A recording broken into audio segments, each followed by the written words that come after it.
Hello everyone. Today we are going to discuss a poem To a Skylark by Percy Bysshe Shelley. पर्सी बिश शेली का जन्म 1792 में England में हुआ था। वो एक लैंड ओनर्स की फैमिली को बिलोंग करते थे और एक रेवोल्यूशनरी रोमांटिक पोएट के तौर पर जाने जाते हैं। ज़्यादातर उन्होंने जो पोएम्स लिखी हैं वो love, life, beauty, liberty, death या आइडियल रियलिटी के बारे में लिखी है। उनकी जो डेथ है वो 1822 में हो गई थी। वो एक बोट में सफ़र कर रहे थे और वो बोट जो है वो तूफ़ान की वजह से डूब गई थी और उनकी डेथ हो गई थी।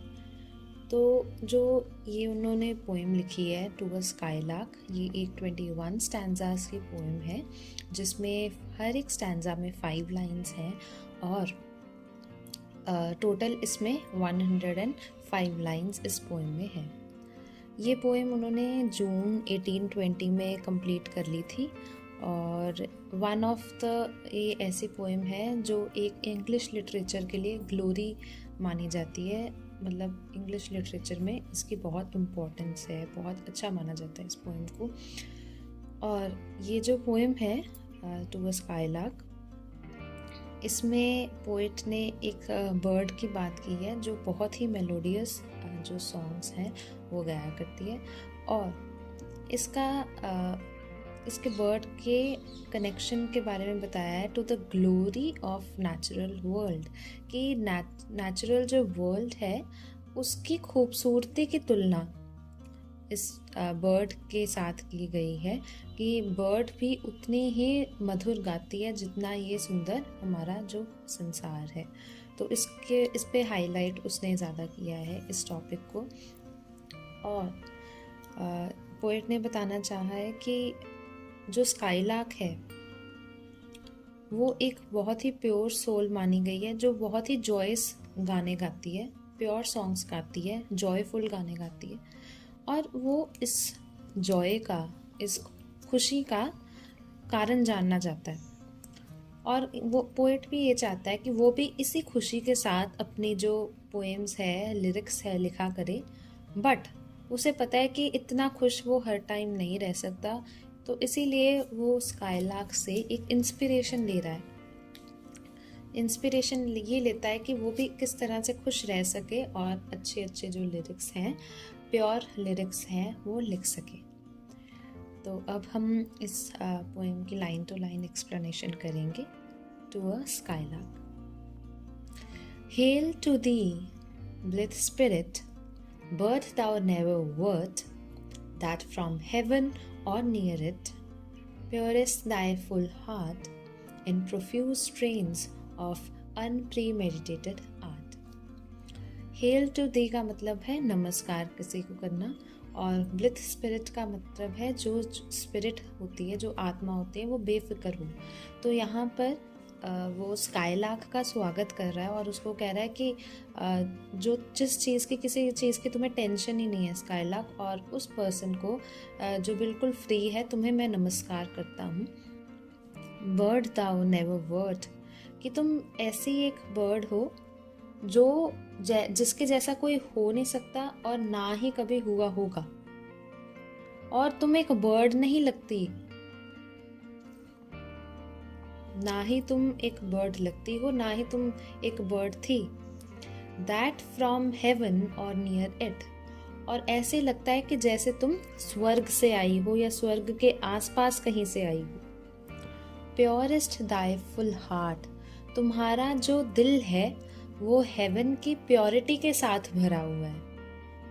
इन profuse strains of unpremeditated art, unpremeditated art का मतलब है जो कोई चीज़ पहले से सोची हुई हो। तो वो कहता है कि इस लाइन में इन profuse strains of unpremeditated art, कि तुम्हें किसी अपना गाना गाने के लिए प्रेपरेशन की ज़रूरत नहीं है।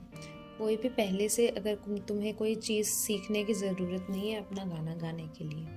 Next stanza.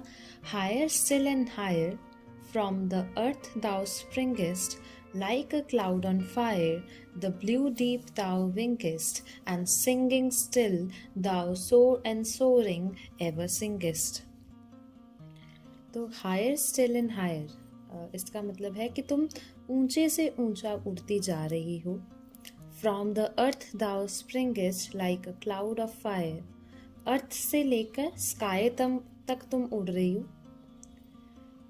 उसका म्यूजिक जो है यहाँ पर स्काईलार्क का, उसको अर्थ से स्काई और स्काई से अर्थ में झूले की तरह घूम रहा दिखा रहे हैं कि तुम एक जैसे झूला स्विंग होती है वो ऊपर नीचे करती रहती, तो इसी तरह तुम स्काई से अर्थ, अर्थ से स्काई तुम घूमती जा रही हो और ऊंचा ही उड़ती जा रही हो.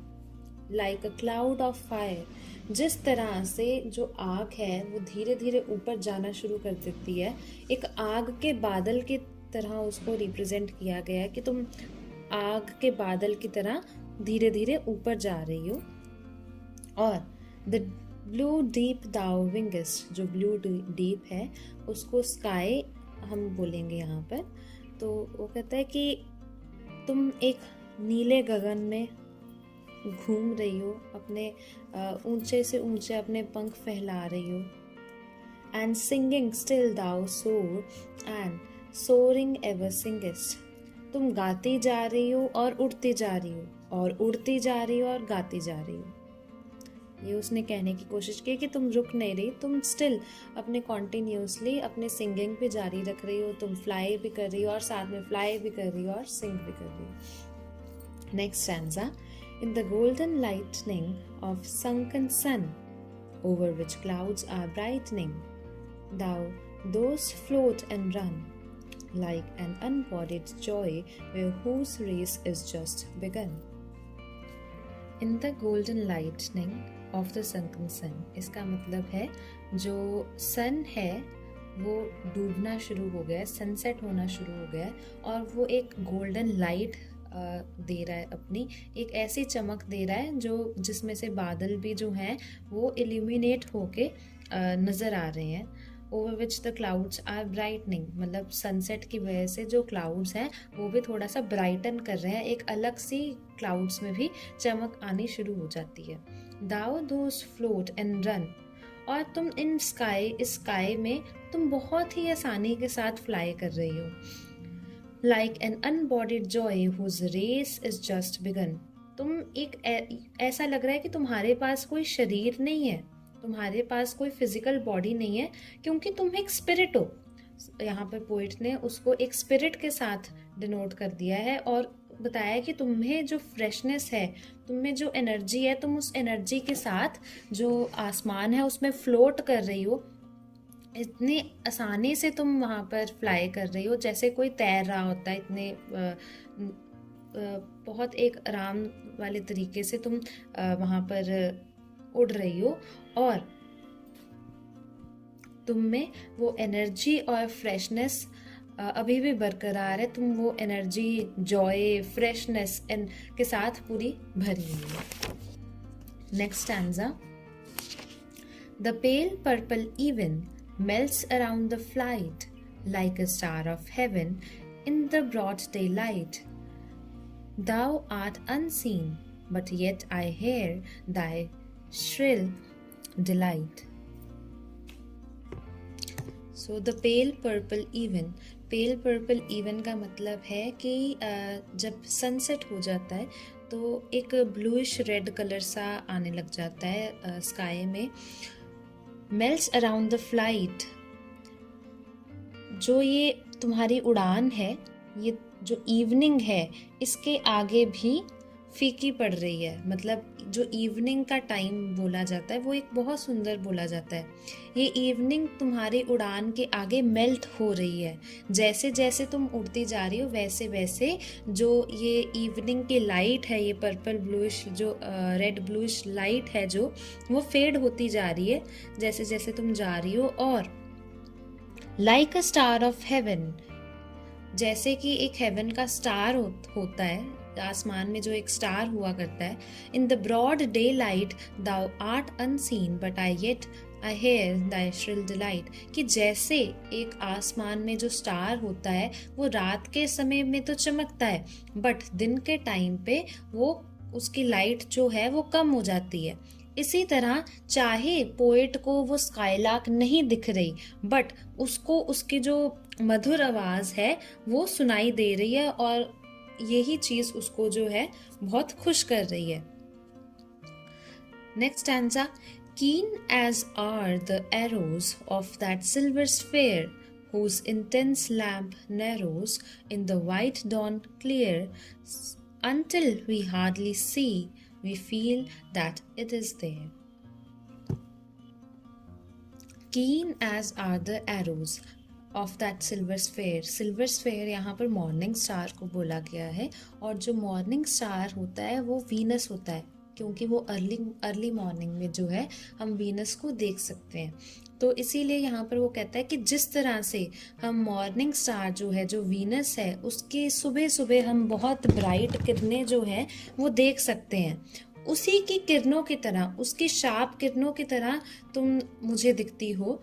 Whose intense lamp narrows in the white dawn clear, जब मॉर्निंग जो सन है वो राइज होना शुरू कर देता है, और उसकी ब्राइट लाइट की वजह से जो वीनस है उसकी जो ग्लो है उसकी सारा कम हो जाता है, उसकी हमें लाइट, उसकी ब्राइटनेस दिखनी कम हो जाती है, और एक पॉइंट ऐसा आता है जब हमें बिल्कुल वो दिखता ही नहीं है, बट स्टिल हम उसकी जो प्रेजेंस है हम देखते हैं कि हाँ वो प्रेजेंट है वहाँ पर, चाहे हमें नहीं दिख रहा।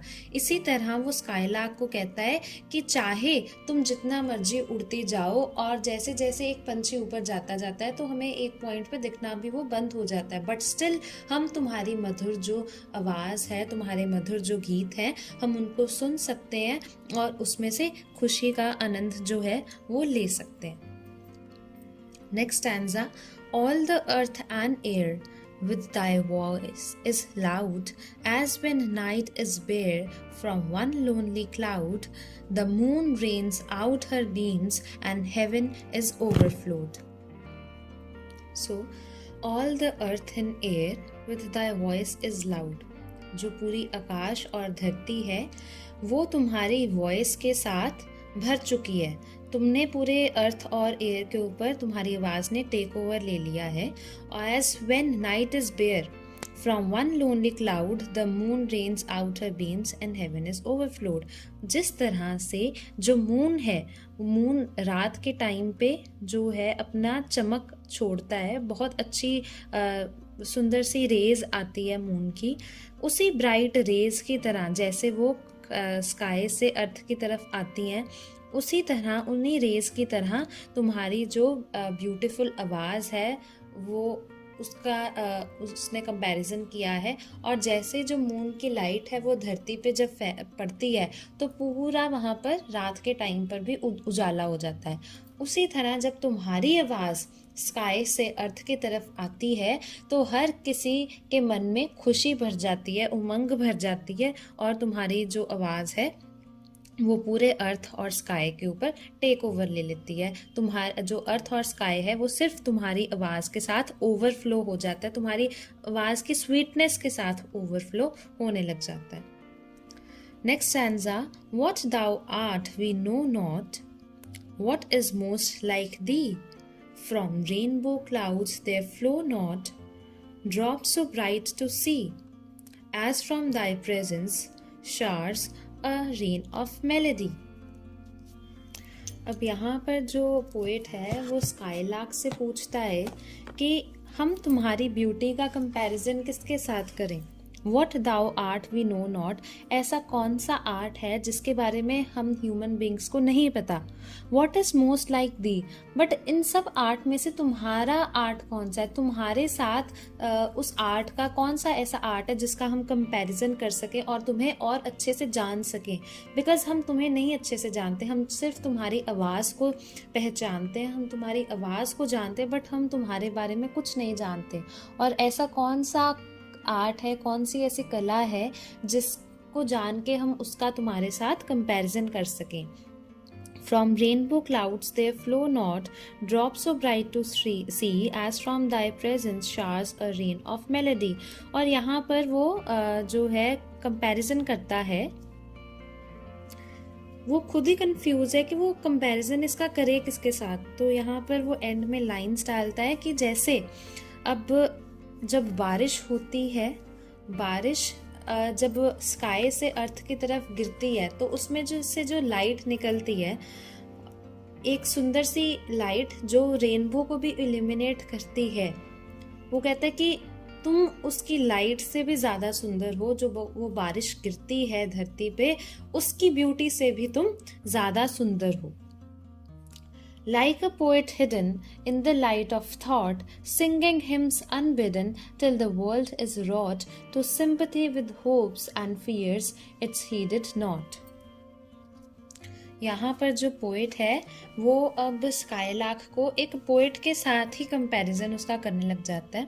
और like a poet hidden in the light of thought, अब वो कहता है कि जिस तरह से एक जो पोएट है वो अपने सोच में डूबा हुआ है कि वो क्या लिखे, किस तरह की लिरिक्स वो लिखे। तो singing hymns unbidden till thy world is wrought to sympathy with hopes and fears it's heeded not।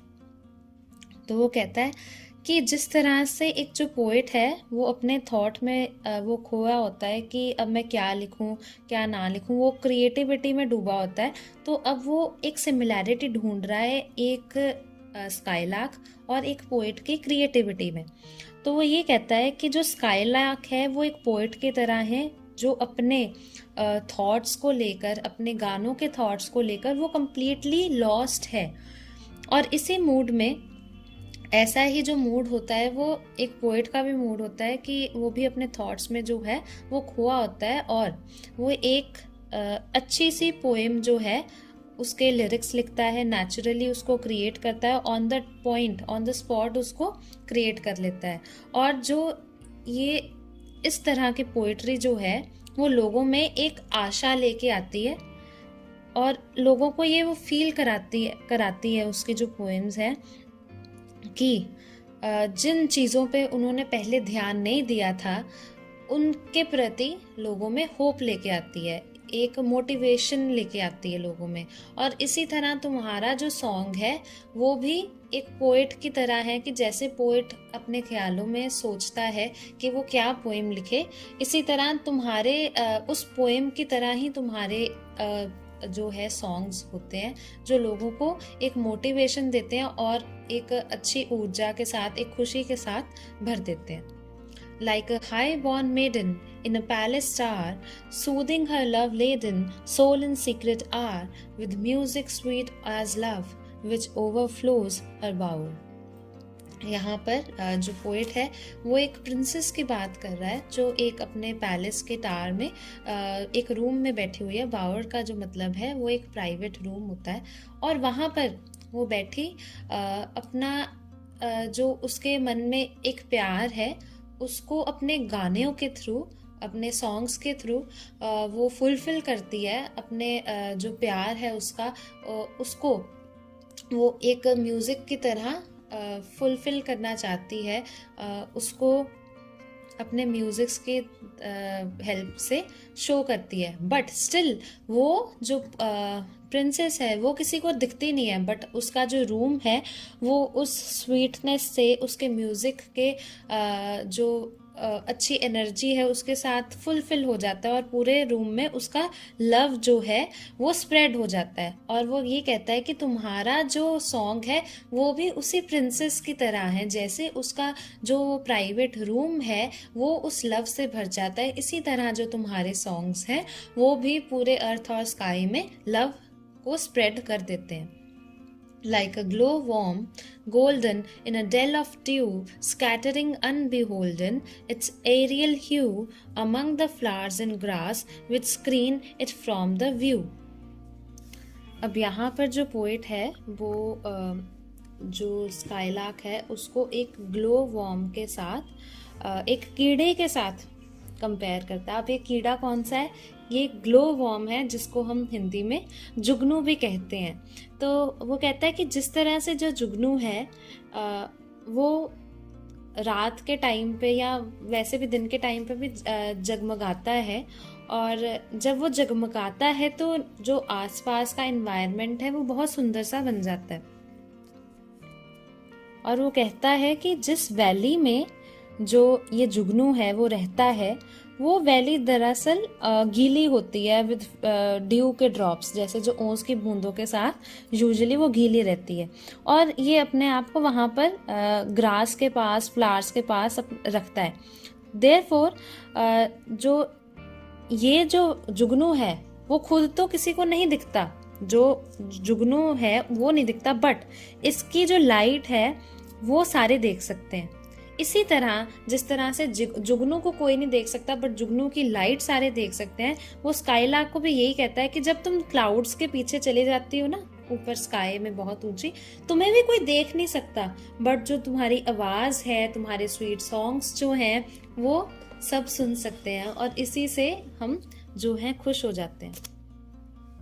Like a rose embowered in its own green leaves, by warm winds deflowered, till the scent it gives, make faint with too much sweet those heavy winged thieves. अब इन poems में इस stanza में जो poet है वो skylark को एक रोज के साथ कंपैरिजन उसका करता है। कहता है लाइक अ रोज एम्बार्ड। एम्बार्ड का मतलब होता है घिरा हुआ, जैसे कि जो रोज है वो उसके ग्रीन जो लीव्स है उसके बीच में छुपा होता है, इसी तरह तुम क्लाउड्स के बीच में छुपी हुई हो। By warm winds deflowered till the scent it gives।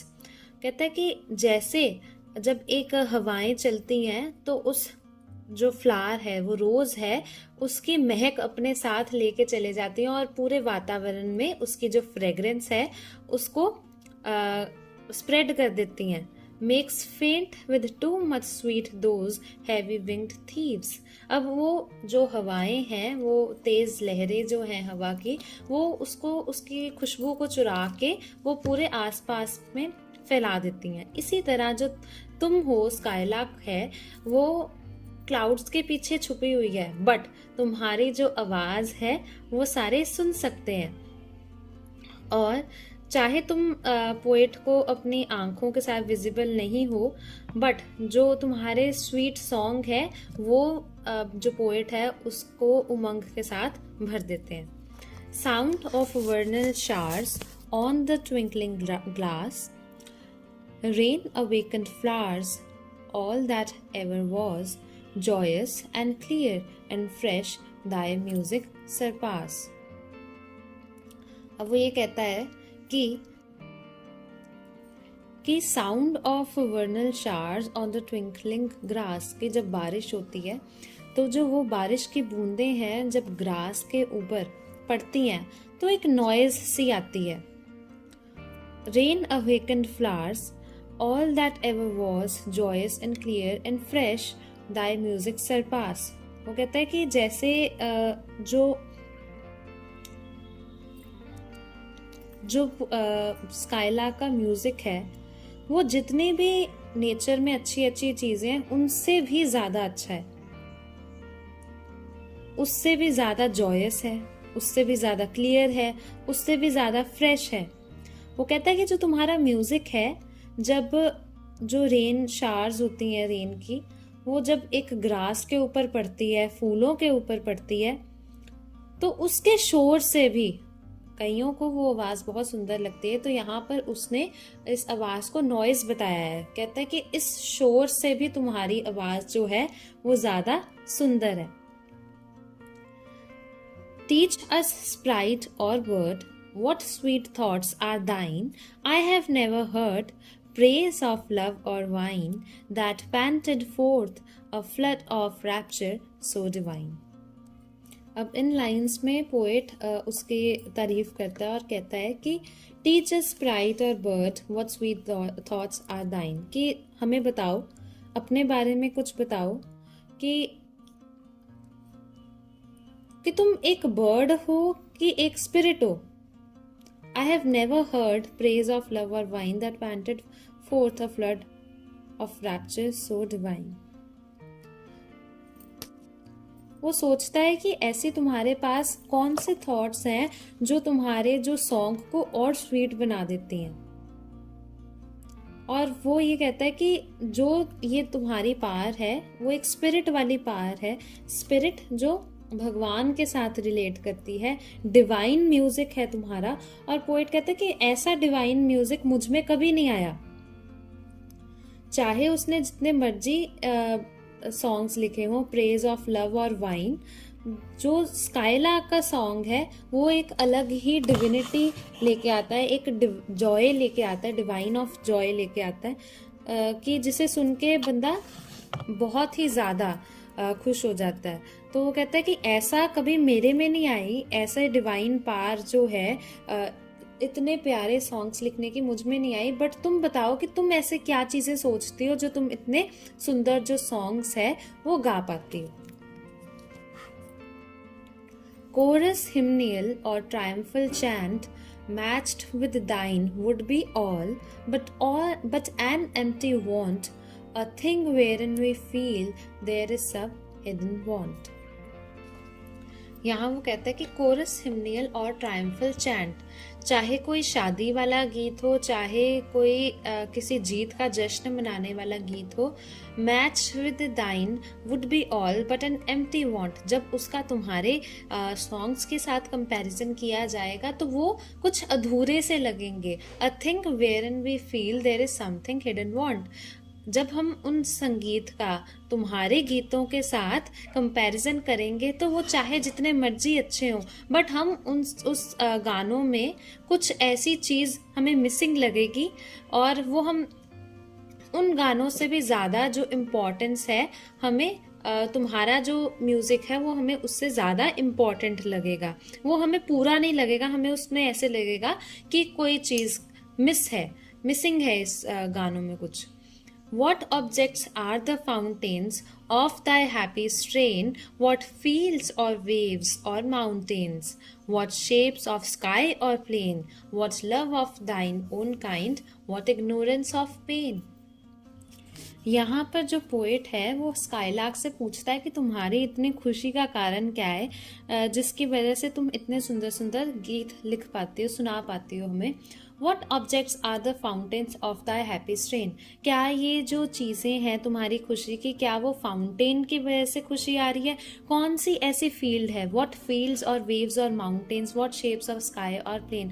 ऐसी कौन से खेत हैं, ऐसी कौन सी लहरें हैं, ऐसे कौन से पहाड़ हैं, या ऐसे कौन सी स्काई है, ऐसा कौन सी प्लेन है जो तुम्हारी इतने सुंदर गीतों का कारण है? इतनी इंस्पिरेशन तुम्हें इतने मधुर गीत लिखने से कहाँ से आती है? What love of thine own kind, what ignorance of pain, कि तुम्हारे जो लव है ये गानों को लेके, तुम्हारे संगीत को लेके, इसकी क्या ही मैं बात करूं, तुम किस तरह से अपना जो भी पेन होगा तुम्हारे में उसको किस तरह से इग्नोर करती हो, और जो ये इतने सुंदर जो है पोएम्स हैं, तुम्हारे जो सॉन्ग्स हैं, जो तुम्हारे खुद के प्रति, तुम्हारे फॉर योर सेल्फ लव हैं जो गाए हुए, कि इनसे जो पोएट है वो बहुत इम्प्रेस्ड है, जो स्काईलार्क अपने प्रति, अपने सेल्फ लव के प्रति जो सॉन्ग्स सुनाती है, और इसमें बिल्कुल भी पेन या सफरिंग नहीं उसकी कोई दिखती। और इसी वजह से जो पोएट है वो थोड़ा सा अचंभित सा हो जाता है, वो थोड़ा सा एक इस मोड में आ जाता है कि इतना सब कुछ एक स्काईलार्क में कैसे, कि इतना तो वो भी अपने पेन को इग्नोर नहीं कर पाता, और थोड़ा सा आश्चर्यचकित सा रह जाता है कि ये क्या ही चीज है। With thy clear skin joyance, languor cannot be, shadow of annoyance, never came near thee, thou lovest, but never knew love's sad satiety. In lines में वो कहता है कि तुम्हारी क्लियर इंटेंस हैप्पीनेस जो है सॉन्ग्स की, वो पोएट को ये इमेजिन नहीं करने देती कि कभी तुम थकी भी होगी और तुम में किसी इरिटेशन का कोई भी सिंबल नहीं मेरे को नज़र आता कि तुम कभी इरिटेट भी होती होगी। तो यही कहता है कि मेरे को तुम्हारे सॉन्ग्स में कभी भी फीलिंग ऑफ टायर्डनेस नहीं आई, और तुम्हारे जो सॉन्ग्स है कभी भी वो अपना चार्म जो है वो लूज नहीं करते, कभी भी उनमें से जो वो सुंदरता है वो निकलती नहीं, मतलब कभी उसमें से खत्म नहीं होती। और जो तुम्हारे सॉन्ग्स हैं उनमें कभी मेरे को गुस्सा नहीं नजर आया, किसी प्रकार की चिंता नहीं नजर आई। और ये जो ह्यूमन बींग्स जो हैं उनके प्यार से डिफरेंट है तुम्हारा प्यार। जो तुम अपने गानों में, अपने सॉन्ग्स में जो तुम्हारा प्यार झलकता है वो ह्यूमन बींग्स की पोएम में, ह्यूमन बींग्स की जो सॉन्ग्स हैं उनके जो प्यार है उसमें, उससे डिफरेंट है बिल्कुल। क्योंकि जो तुम्हारे सॉन्ग्स हैं इनमें हम कभी भी जो किसी भी टाइप की बोर्डम जो है वो फील नहीं करते, कि एक ही चीज़ रिपीटिवनेस नहीं है वहाँ पर, कि हम सुन सुन के उसमें बोर हो जाएं या हमें सुन के मन हमारा अक जाए कि एक ही चीज़ हमने बार बार नहीं सुननी। जो तुम्हारी सॉन्ग्स हैं उनमें कैपेसिटी है लव इज़ इनफाइनाइट की, मतलब उसमें ये कैपेसिटी है कि तुम्हारा जो लव है वो इनफाइनाइट है, कभी भी ना खत्म होने वाला है, without any chance of monotony. और एक ही चीज तुम रिपीट नहीं करती, एक जैसा ही नहीं लगता, हमेशा जब भी तुम गाती हो कुछ अलग अलग सा ही हमें सुनने को मिलता है और वो उसमें एक अलग ही चार्म प्रेजेंट होता है। Waking or asleep, thou of death must deem things more true and deep than we mortals dream, or how could thy notes flow in such a stream?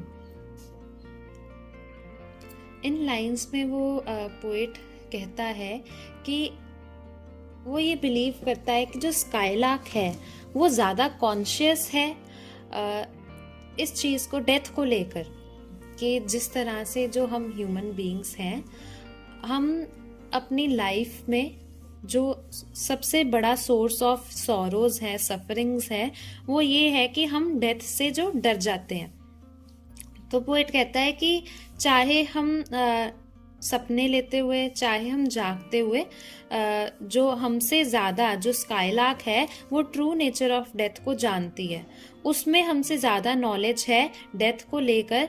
क्योंकि हम लोग तो हमेशा डरते रहते हैं, जिसकी वजह से हमारे में ये सफरिंग्स वाली फीलिंग आती है। और ये जो स्काईलार्क है उसके मेलोडियस सॉन्ग्स के थ्रू हमें ये पता चलता है कि उसमें वो डेथ का फियर नहीं है।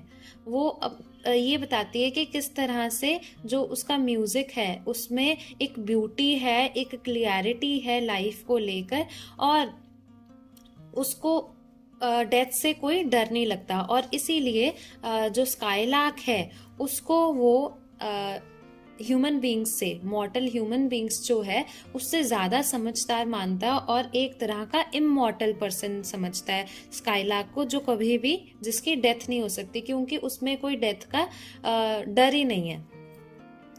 We look before and after and pine for what is not. Our sincerest laughter with some pain is fraught. Our sweetest songs are those that tell of saddest thought.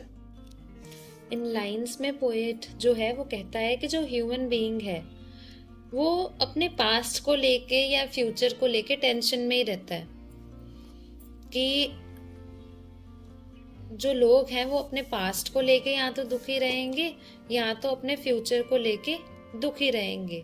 But ऐसी चीज skylark में उसको नहीं दिखती, ना वो अपने past को लेके दुखी है, ना उसमें अपने फ्यूचर को लेके कोई चिंता है। Our sincerest laughter with some pain is fraught. Our sweetest songs are those that tell of saddest thought. हम जितने भी अपने आप को खुश दिखाएं, हमारे जो सॉन्ग्स हैं, हमारे जो लिरिक्स हैं, उसमें हमारी जितनी मर्जी भी खुशी हम उसको डालने की, उसमें लिखने की कोशिश करें, बट चाहे जितने मर्जी हमारे स्वीटेस्ट सॉन्ग्स हों, उनमें हम कहीं ना कहीं जो सैडनेस है अपनी वो झलक ही हमारी जाती है। या वो ये भी कहने की कोशिश करता है जो ह्यूमन बीइंग्स हैं वो अपने प्योर जॉय को, अपनी हैप्पीनेस को सही तरह एक्सपीरियंस नहीं कर पाते। हर एक हैप्पीनेस में भी उनको कहीं ना कहीं कोई मिजरी, कहीं ना कहीं वो कोई पेन, कोई ना कहीं कोई सफरिंग उन्हें दिखी जाती है। Yet if we could scorn hate and pride and fear, if we were things born not to shed a tear, I know not how thy we ever should come near. वो कहता है yet if we could scorn hate and pride and fear, if we were things born not to shed a tear, I know not how thy joy we ever should come near. कि तो इन lines में जो poet है वो कहता है कि जो स्काईलार्क है वो बहुत ही प्योर है. Yet if we could scorn hate and pride and fear, वो कहता है कि वो बहुत एक प्योर है और उसमें कभी भी सैडनेस हमें झलकती नजर नहीं आती. बट अगर एक मैन की बात की जाए, मैन की हैप्पीनेस में भी उसकी सैडनेस जो है वो जरूर नजर आएगी. चाहे जो ह्यूमन बीइंग्स हैं वो अपनी फीलिंग जो है हेट्रेड वाली, इग्नोरेंस वाली और फियर वाली, यहाँ पर आ गया yet if we could scorn hate and pride and fear, चाहे हम अपना हेट, प्राइड और फियर ये तीनों वाली फीलिंग छोड़ दें, अपने अंदर से निकाल दें, but still if we were things born not to shed a tear, I know not how thy joy we ever should come near. वो कहता है कि चाहे हम ये सारी फीलिंग्स अपने अंदर से निकाल दें बट स्टिल हम उतनी हैप्पीनेस एक्सपीरियंस नहीं कर पाएंगे जितनी ये स्काईलार्क जो है वो एंजॉय कर पा रही है, क्योंकि जो ह्यूमन बीइंग्स हैं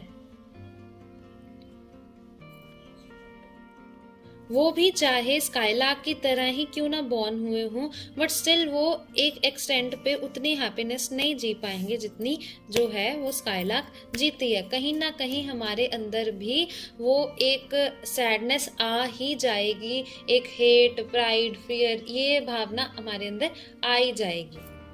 Better than all measures of delightful sound, better than all the treasures that in books are found, thy skill to poet were thou scorner of the ground. अब यहाँ पर जो पोएट है, पोएट अपने songs की comparison जो है वो ये स्काईलार्क के साथ कर रहा है और वो कह रहा है कि better than all measures of delightful sound. अब जितने भी ह्यूमन बीइंग्स ने सोर्स ऑफ म्यूज़िक जो है उनका मतलब जितने भी सुंदर सुंदर तरीके हैप्पीनेस के उन्होंने जनरेट किए हैं, तो जो स्काईलार्क का म्यूज़िक है वो उन सब सोर्स ऑफ हैप्पीनेस से ज़्यादा बढ़कर है.